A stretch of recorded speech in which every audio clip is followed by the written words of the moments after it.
Hello students, welcome to mathematics class. So in our previous class we have learnt about the representation of rational number on a number line. Okay, we are learning that we have learned that the how to represent a natural number on a number line. Okay, and we also seen that how to represent a whole number on a number line. Okay, and then we are doing an example, and then we will found that the representation of rational number can be seen on a number line. Okay, तो हमने integers के बाद में भी देख लिया था कि इंटीजर्स को कैसे एक नंबर लाइन पर रिप्रेजेंट कर सकते हैं हम. ओके, फिर हमने देखा था हमको ये मालूम है कि रैशनल नंबर जो होते हैं वो पी बाई क्यू के फॉर्म में होते हैं. ओके, तो हम 1 को 1 बाई 1, 2 को 2 बाई 2, 1 को 2 बाई 2, 3 बाई 3, 4 बाई 4 के फॉर्म में भी लिख सकते हैं. ओके, इवेंचुअली अगर मैं इसको सिंप्लीफाई करूँगा तो मेरे को हमेशा आंसर 1 ही मिलना है. Okay, so I am writing this 1 as in the form of P by Q which can be called as the rational number. Okay, फिर कल मैंने आपको एक एग्जांपल बताया था कि कि मुझे अगर मेरे पास में कोई ऑब्जेक्ट है, मुझे उसके 3 इक्वल पार्टीशन करना है. सपोज ये मेरे पास पेन है. अब मुझे इस पेन के 3 पार्टीशन करना है, तो मैं तीनों इक्वल पार्टीशन करूँगा. ओके, पहला पार्टीशन ये हो गया, दूसरा पार्टीशन ये हो गया, थर्ड पार्टीशन इज़ दिस. सो एक पेन था मेरे पास, उसके मैंने 3 पार्ट करे. ओके, तो I will say this is the 1/3 part, this is again 1/3 and this is 1/3. Okay, 1/3 1/3 1/3. अगर मैं तीनों को ऐड करूँगा 1/3 plus 1/3 plus 1/3, I get 3/3 which is again eventually equals to 1. Okay, तो मेरे को एक पूरा पेन वापस मिल जाता है ना. अब अगर मैंने सपोज मैंने किया कि ये मैं जो यहाँ पे इसके पेन के ये जो कैप है उसका अगर मैं इसका जो फ्रंट पार्ट है अगर मैं इसको अगर 0 डिनोट करता हूँ, फिर यहाँ से लेके ये यहाँ तक की जो डिस्टेंस होगी, हमने इसको बोला कि ये 1/3 पार्ट है, तो हम इसको यहाँ पे लिखेंगे 1/3. ओके, ये 1/3 हो गया. फिर this is also 1/3 part, so this 1/3 plus this 1/3, so this distance is 2/3. Okay, and then this is 1/3, so 1/3 plus 1/3 plus 1/3 which gives me 3/3. Okay, तो कल हमने यही किया था. हमने एक डेयरी मिल्क को 3 पार्ट में डिवाइड किया था. क्योंकि ए का बर्थडे था, उसने बी को चॉकलेट दी, और बी को चॉकलेट ए ने बी को चॉकलेट दी, तो चॉकलेट देते हुए सी और डी ने देख लिया उनको, तो सी और डी भी बी से चॉकलेट मांगने लग गए, और उनको इक्वल देना पड़ेगी. अगर कम देंगे तो वो नाराज़ हो जाएंगे, और अगर बी को कम मिलेगी तो बी को भी फिर ऐसे एक ही चॉकलेट मिलने का कुछ फ़ायदा नहीं होगा. ओके, तो हमको क्या करना था, हमको एक डेयरी मिल्क को 3 इक्वल पार्ट में डिवाइड करना था. ओके, पार्टीशन करने थे हमको, तो हमने कल करा था. ओके, और देखा था कि उसको अगर नंबर लाइन पर अगर हम रिप्रेजेंट करें तो इस तरह से कुछ करना था. ठीक है, आज हम आगे और देखते हैं नंबर लाइन पे रैशनल नंबर को कैसे रिप्रेजेंट करना. ओके, सपोज यहाँ मेरे पास 0 है and this is I have at 1. Okay, अब मैंने अगर आपको बोला कि मेरे को ये 0 से 1 को 3 इक्वल पार्ट में पार्टीशन करना है, तो कैसे करेंगे हम? तो हम ऐसा करेंगे कि ये 1/3 part, this is again 1/3. Okay, this 1/3, उसको 3 पार्ट में डिवाइड करना है, तो 1/3 ये भी 1/3 हो जाएगा, और फिर ये 1/3 है. ठीक है, अगर मैं इनको ऐड करूँगा तो यहाँ पे 0 प्लस दिस डिस्टेंस 1/3, तो I am getting here 1/3. Then 0 plus this, I have to write this part, what is the value of this point. Okay, क्योंकि मैंने 3 पार्ट किए हैं, तो पहला पार्ट ये है, दूसरा पार्ट ये है, तीसरा पार्ट ये है. ठीक है, तो अब मेरे को इस पार्ट की अगर मैं देखूँ डिस्टेंस कितनी हो रही है, तो ये 1/3 और ये 1/3 उनको मैं ऐड करूँगा तो मेरे को मिलेगा 2/3.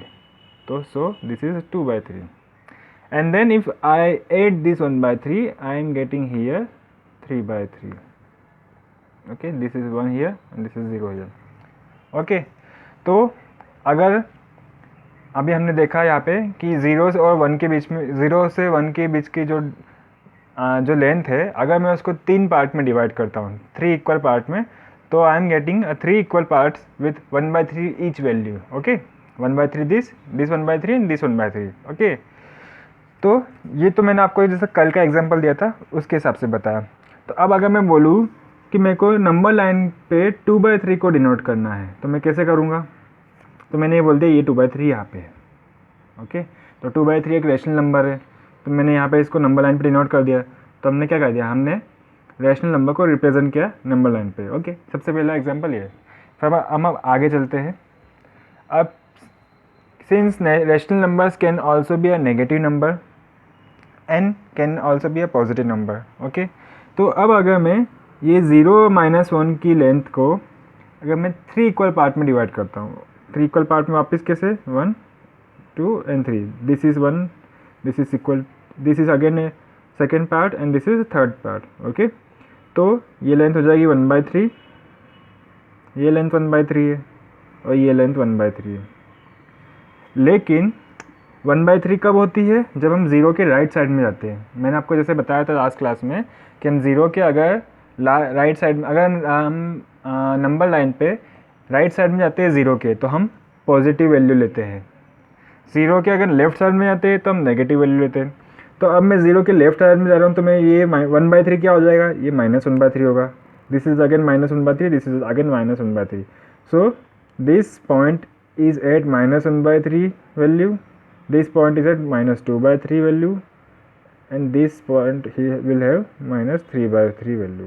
ओके, हमने जैसे अभी मैंने आपको बताया था कि 1 को हम लिख सकते हैं 2/2, 3/3 रेशनल नंबर्स के फॉर्म में। तो -3/3 is also equals to -1, so this is also a rational number। Okay,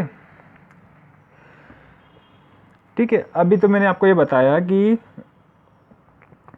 अगर एक लेंथ को हम 3 पार्ट में डिवाइड कर रहे हैं, अब अगर आप ये भी सोच सकते हो कि सर हम 0 से, अगर हम 1 से 2 को डिवाइड करेंगे, ठीक है, अब 1 से मैं 2 को डिवाइड कर रहा हूँ, 1 और 2 के बीच की जो लेंथ है मैं उसको डिवाइड कर रहा हूँ कितने, 3 इक्वल पार्ट में वापस। Okay, this is 1, this is 2 and this is 3।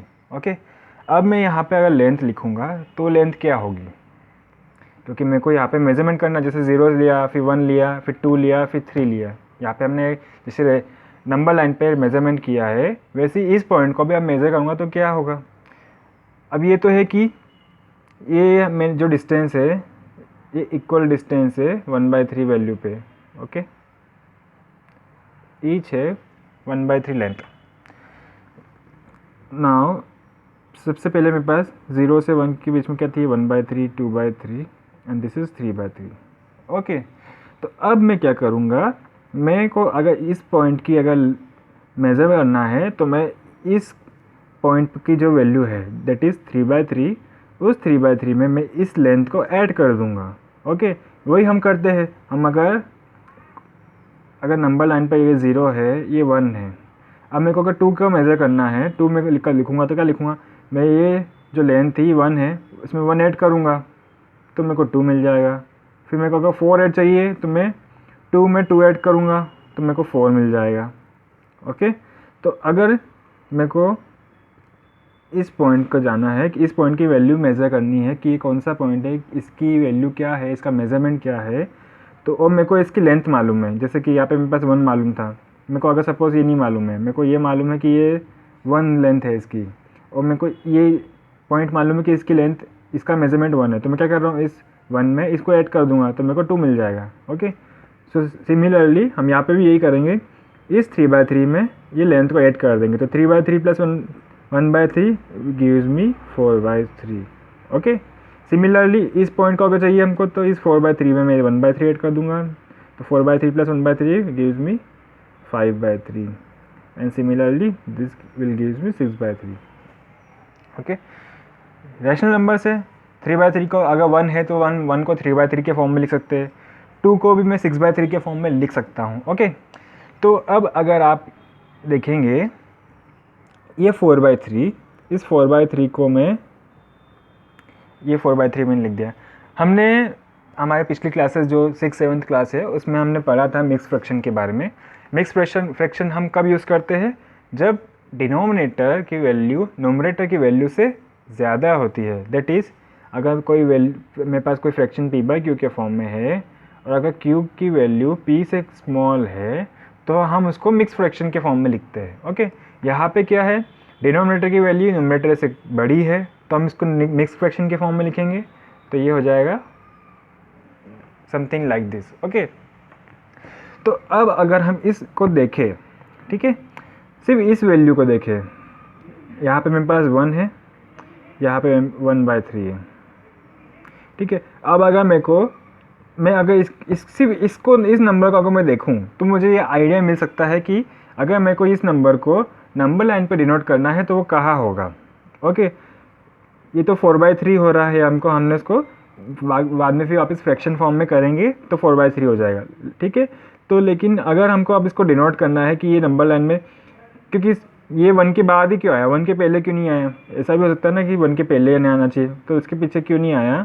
क्योंकि जब हम 4 और 3 को डिवाइड करते हैं, ओके, तो I am getting 1 as a remainder and 1 as a question. Okay, तो ये हुआ कि 4 जो है 3 से बड़ा है, इसलिए वैल्यू जो है 3 के बाद ही आएगी। ओके, अब यहाँ पे अगर इस मिक्स फ्रैक्शन को देखोगे तो 1/3 मतलब ये 1 जो है ये उसका मेजरमेंट हो गया, मतलब जो ये हमारे जो होल नंबर्स के फॉर्म में हम इंटीजर्स के फॉर्म में लिख रहे हैं, ठीक है, इंटीजर्स को मान लेते हैं, ये 1 जो है ये इंटीजर के फॉर्म में हो गया और सिंपल फॉर्म में हो गया, या फिर सिंगल डिजिट वैल्यू जो हम बोलते हैं उसको। और ये 1/3 क्या है? ये उसका पार्ट है कि ये कितने पार्ट में, कितने इक्वल पार्ट्स में हमने उसको करा है। तो अब अगर मैं देखूँगा 4/3 को मैंने लिखा मिक्स फ्रैक्शन के फॉर्म में लाइक दिस। ओके, तो इससे हमको ये आइडिया मिला कि जो 4/3 आएगा वो आएगा 1 के बाद में, क्योंकि यहाँ पे 1 तो है ही सी, 1 के बाद में फिर 1/3 है, तो यहाँ पे 1 और यहाँ पे 2। ओके, तो 1/3 का ये 4/3 का आएगा, 4/3 आएगा जस्ट अहेड ऑफ 1। ओके, तो ये 1 ये रहा मेरे पास, या इसको मैं 3/3 जैसे बोलता ही हूँ, और ये आ गया उसका अगला पार्ट, ये डिस्टेंस 1/3 है इसी, तो 4/3 को मैं यहाँ पे ऐसे डिनोट कर सकता हूँ। ओके, ये आपको मैंने ऐसे जनरल वे एक आइडिया दिया कि किस तरह से हम सोच सकते हैं कि ना जो नंबर लाइन पे ये नंबर कहाँ हो सकता है। ओके, सिमिलरली अगर मैंने 1 2/3 लिखा है तो ये होगा मेरे पास 5/3। ओके, 5/3 मतलब ये हुआ कि 1 के बाद में सेकंड थर्ड वैल्यू में, मतलब 2/3 पार्ट मेरे को लेना है। ओके, अगर मैंने 1 से लेके 2 के बीच, 2 को मैंने 3 पार्ट में डिवाइड कर रखा है, तो ये फर्स्ट 1/3 तो ये 1/3 है, ये 2/3 है और ये 3/3 है।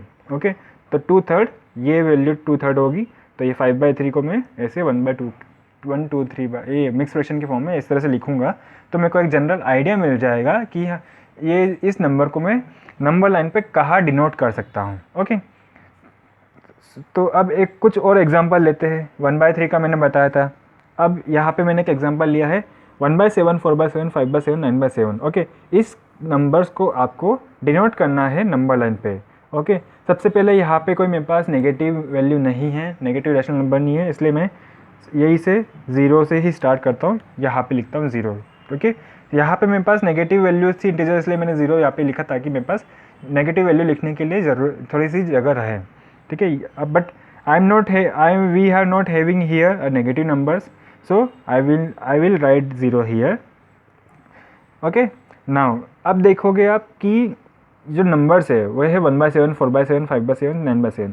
तो जो डिनोमिनेटर्स में जो नंबर होते हैं आपको उतने पार्टीशन करने होंगे। ओके, जैसे यहाँ पे क्या था 1/3 2/3 3/3 5/3 7/3 6/3 समथिंग एटसेट्रा। ओके, तो जो डिनोमिनेटर में जो नंबर होता है हमको दो वैल्यूज़ के बीच में, दो जो होल नंबर्स है उनके बीच में, और जो दो इंटीजर्स है उनके बीच में उतने पार्टीशन करने होंगे, इक्वल पार्टीशन। ओके, यहाँ पे 3 था तो हमने जैसे 0 से 1 के बीच में 3 पार्टीशन किए थे, 1 से 2 के बीच में 3 पार्टीशन किए थे।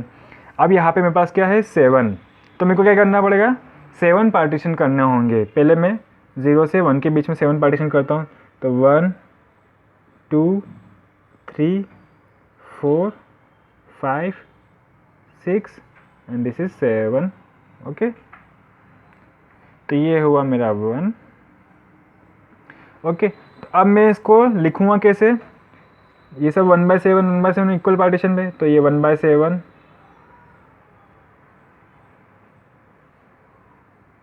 ये 1/7 है। ये जो एक पार्टीशन की ये जो सेगमेंट है, ये जो पार्ट है, इसकी वैल्यू 1/7 है, इसकी लेंथ 1/7 है, इसकी लेंथ 1/7 है, इसकी भी 1/7 है, इसकी भी 1/7 और इसकी भी 1/7। Okay, so this first point will be our first 1/7।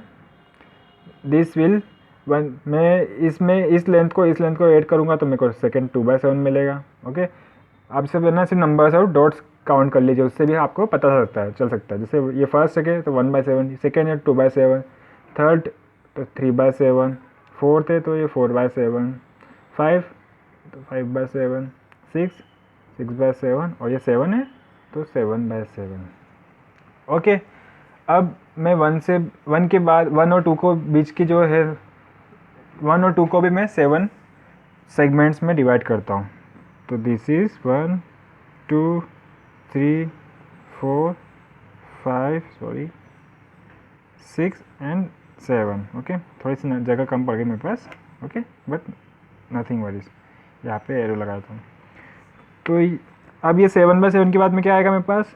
8/7, this is 9/7, 10/7, 11/7, 12/7, 13/7 and then this is our 14/7. 14/7 which is equals to also written, which can also be written as 2. okay, तो ये आपको समझ में आ गया होगा कि ना कोई से भी नंबर्स को हम कितने भी पार्टीशन में डिवाइड कर सकते हैं और फिर हर एक पार्टीशन को हम उसकी जो मेज़रमेंट है, उसकी जो वैल्यू है 0 से, उसको हम उस वैल्यू से लिख सकते हैं। जैसे ये इसकी जो डिस्टेंस थी 1/7, हर इक्वल पार्ट की 1/7 लेंथ है। ओके, तो ये 1/7 हो गया, ये 2/7 हो गया। ठीक है, स्केल में हम सब ने स्केल देखी होगी। ओके, मेरे पास भी एक स्केल है। ओके, तो अगर मैं इस स्केल को देखूँगा तो ये 1 2 3 4 5 6 आपका ये दिख रहे होंगे। तो इन 1 से लेकर 2 के बीच की जो डिस्टेंस है वो 1 सेंटीमीटर है। फिर 2 से 3 के बीच की भी 1 सेंटीमीटर है, ये भी 1 सेंटीमीटर, 1 सेंटीमीटर, 1 सेंटीमीटर। ओके, यह सबको मालूम है। ठीक है, अगर मेरे पास ये सिर्फ 1 लिखा होता और फिर 5 लिखा होता और बीच में से ये सिर्फ लाइन्स होती है, जहाँ पे जैसे मैंने ये डॉट लगा रखी है कि यहाँ पे उनके कुछ ना कुछ वैल्यू है, तो मैं कैसे लिखता? क्योंकि मेरे को सबको मालूम है कि ये 1 सेंटीमीटर है, इसलिए 1 + 1 में मैंने ऐड किया तो 2 हुआ। फिर पिछले वाली वैल्यू में फिर मैं उसके जो लेंथ है वो ऐड की तो फिर 3 हुआ। ठीक है, इस तरह से हमने यहाँ पे भी सिमिलरली इसी नंबर लाइन में हमने यही किया है। ओके, अब मेरे को मेज़र करना है, अब सॉरी मेज़र नहीं करना है, अब मेरे को करना है डिनोट जो मैंने वैल्यूज़ लिखी है। कौन कौन सी वैल्यूज़ लिखी है? एक 1/7 है, तो ये 1/7 ये मेरी 1/7 वैल्यू हो गई। फिर है 4/7 कि 4/7 कहाँ है? तो 4/7 ये रहा, 5/7 ये रहा, फिर 9/7 तो 9/7 ये रहा। ओके, अब नोट करने की बात ये है कि अगर आप ये देखेंगे 1/7 4/7 5/7, 1/7 4/7 और 5/7। ओके, तो आप ये सब देखोगे, ये इनको अगर आपने अगर ऑब्ज़र्व किया तो ये आपने ज़रूर ऑब्ज़र्व किया होगा कि जो न्यूमरेटर है वो डिनोमिनेटर से छोटा है। ओके, न्यूमरेटर को हम p से डिनोट करते हैं, it is smaller than denominator. Okay, तो इसलिए जब स्मॉलर होता है तो हम 0 और मतलब स्मॉलर आता है तो वो 1 से छोटा होता है। ओके, तो 1 के लेफ़्ट में आएगा। लेकिन अगर डिनोमिनेटर जो है 7 वो अगर न्यूमरेटर से छोटा है, जैसे कि न्यूमरेटर जो है मेरे पास वो 7 है, तो यहाँ पे न्यूमरेटर मेरा डिनोमिनेटर से बड़ा हो गया है। तो क्या हुआ उस केस में मैं इसको मिक्स फ्रैक्शन में लिखूँगा 1 2/7। ओके, तो अब अगर मैं ये देखूँगा कि मेरे को 9/7 को अगर डिनोट करना है तो मैं कैसे करूँगा? मेरे को मैंने 1 के बाद में देखना है, ठीक है। 1 जो लगा दिया है मतलब ये है कि 1 तो है ही सी, लेकिन 1 के बाद में जो सेकेंड पॉइंट है, सेकेंड पार्टीशन है, वो आपका 9/7 होगा। ओके, तो एक बार इसको कंफर्म करते कैसे। तो ये रहा मेरा 1। ओके, 1 के बाद में सेकेंड पार्टीशन 7 पर, जो हमने 7 पार्टीशन लिए उसका सेकेंड नंबर का पार्टीशन 9/7 होगा। तो दिस इज़ 1, दिस इज़ 2, तो this is again our 9/7। Okay, तो आप इस तरह से चेक भी कर सकते हैं कि कौन सा पार्टीशन 1 के बाद में आएगा, कौन से नंबर 1 से पहले आएगा, ठीक है। जैसे 9/7 था, तो हमने यहाँ पे अभी डिवाइड करके बताया कि 9/7 कहाँ पे आ सकता है। फिर हमने उसको मिक्स फ्रैक्शन में भी लिख के देखा कि ये उसके बाद में आएगा कि पहले आ रहा है, हमने यहाँ पे चेक कर लिया।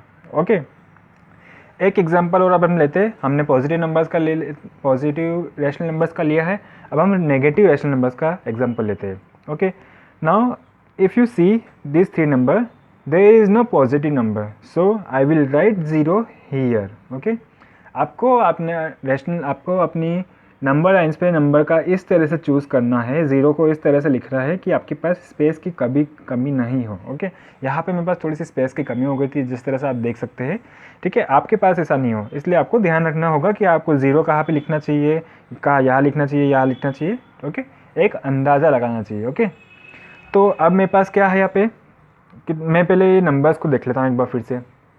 -9/8, -4/8, -3/8। ओके, तो ये तो हो गया कि डिनोमिनेटर में जो है वो 8 है, मतलब कि मेरे को 8 पार्टीशन करने होंगे।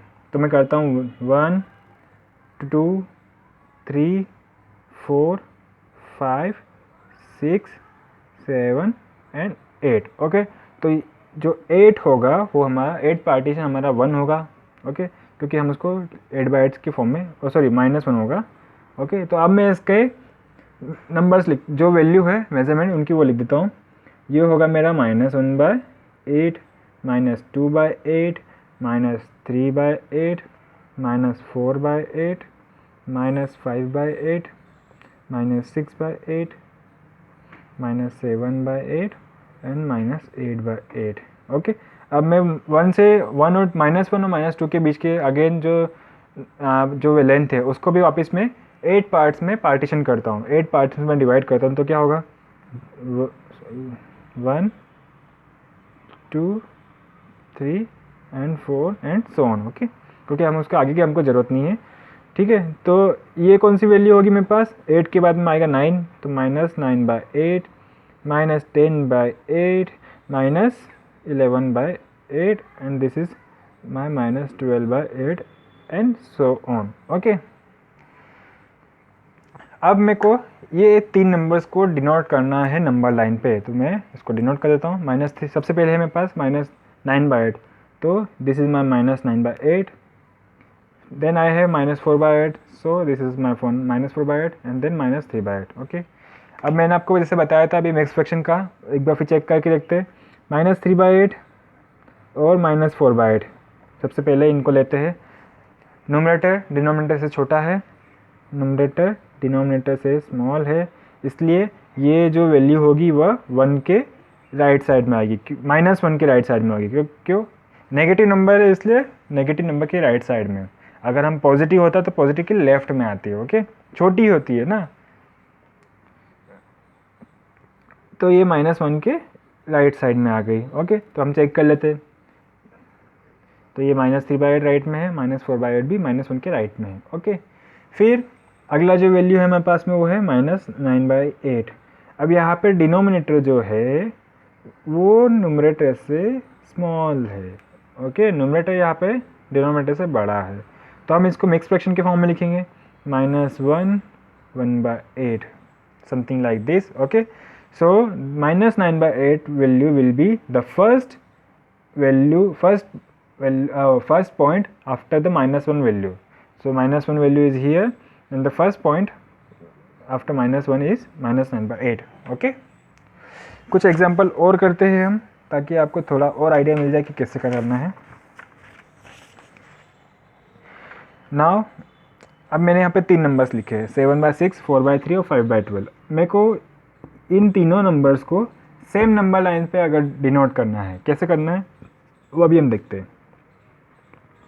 सबसे पहले आप क्या करेंगे, सबसे पहले ये देखेंगे कि इनमें जो डिनोमिनेटर में जो नंबर है वो किसका बड़ा है, कौन से डिनोमिनेटर की वैल्यू सबसे बड़ी है, तो वो 12 है, ऑफ कोर्स 12 है। तो हम क्या करेंगे, जो डिनोमिनेटर की सब वैल्यू सबसे ज़्यादा हो, जिस नंबर की होगी, हम उतने पार्टीशन करेंगे। Okay, first there is no negative sign here, negative numbers नहीं है, तो हम जो नंबर लाइन है उसको हम यहाँ से 0 से स्टार्ट करते हैं। Okay, so the maximum denominator value I have here is 12, so I will divide the I will make the segments of or equal parts of 12 equal parts of, okay, मैं 12 equal parts बनाऊंगा, 0 से 1 के बीच में, फिर 1 से 2 के बीच में, and so on. Okay, तो मैं कर लेता हूँ पहले ये, तो 1/12, 2, 3, 4, 5, 6, 7, 8, 9, 10, 11, दिस इज 12, तो 12 पे है मेरे पास, 12/12 आएगा। अब मैं 12 मिनट, ठीक है, तो मेरे नंबर्स की, अब जो मैंने इसको पार्टीशन कर दिया, मैं इनके नंबर भी लिख देता हूँ, इनकी value. So this is my 1/12, then second point 2/12, third is 3/12, 4 is 4/12, fifth is 5/12, 6/12, 7/12, 8/12, this is 9/12, this is 10/12, this is 11/12, and this is my 12/12। Okay, थोड़ा सा स्मॉल लिखना पड़ रहा है ताकि वो थोड़ा सा इसमें एडजस्ट हो जाए। आई होप आपको दिख रहा हो। ओके, नाउ अब 12/12 का हो गया काम। ओके, 1 तक ही हम लेके चलेंगे, आगे नहीं लेंगे क्योंकि हमको उसकी ज़रूरत नहीं है। ठीक है, अब क्यों नहीं है, अब अभी वो पता चलेगा। अब आप बोलेंगे कि सर यहाँ पे 7/6 है, तो 7/6 को तो हम 1/6 के फॉर्म में लिख सकते हैं, मतलब ये 1 के बाद में जो 1/6 पार्ट है उसमें आएगा। ओके, आप ये बोल रहे होंगे, तो हम देखते हैं अभी कैसा है। बिल्कुल आएगा। ठीक है, तो मैं आगे कर देता हूँ उसके 13/12, this is my 14/12, and this is 15/12। Okay,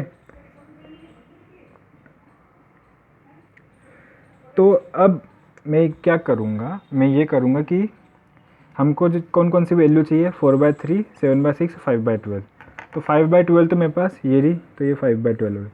अब क्या है 4/3, तो मैं क्या करता हूँ, तो ये 7/6 और 4/3 है, इसका मैं LCM ले 12, अगर क्योंकि इन तीनों का अगर मैं LCM लूँगा तो मेरे को 12 मिल जाएगा। ओके, मेरे को आई am getting the LCM here is 12, तो 7/6 का LCM अगर मैंने 12 लेके करा तो मेरे को मिलेगा 14/12, एंड सिमिलरली 4/3 का अगर मैं LCM लेके चलूँगा, 12 लेंगे तो मेरे को मिलेगा 4 × 3 and 4 4 = 16। ओके, तो मेरे पास कौन कौन सी वैल्यू हो गई अब, आई एम गेटिंग है 14/12, 16/12 and 5/12। So 5/12 is this, 14/12 is this, and then 16/12. So this number is my 16/12. Okay, so this is my 16/12. Okay, I hope आपको समझ में आ गया होगा। Okay, तो आज की जो लेक्चर है मैं यहीं पे स्टॉप करता हूँ। आपके लिए ये जो बाकी 2 लिखा है मैंने, ये आपके लिए होमवर्क रहेगा। ओके, इसके बाद कल हम फिर जो रैशनल नंबर्स के क्वेश्चन है एक्सरसाइज 1.2 के, उसको नंबर लाइन पर डिनोट करना, वो भी आपके लिए होमवर्क रहेगा। सॉरी, क्वेश्चन नंबर 6 भी आपके लिए होमवर्क रहेगा, 7 भी होमवर्क रहेगा। आपको ट्राई करना है, अगर आप कर सकते हैं तो। ठीक है, सो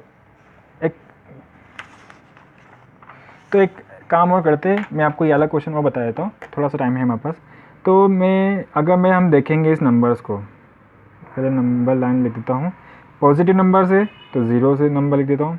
फिर अब यहाँ पे ये क्या है, मिक्स फ्रैक्शन के फॉर्म में है और फ्रैक्शन के फॉर्म में, लेकिन अगर हम डिनोमिनेटर देखेंगे तो ये 5 है, मतलब कि मेरे को 5 सेगमेंट्स करना है, 5 पार्ट्स करना है, तो मैं 5 पार्ट करूँगा. 1/5 here, this is my 2/5, this is my 3/5, so this is 4/5, this is 5/5, which is also equals to 1, this is 6/5, 7/5,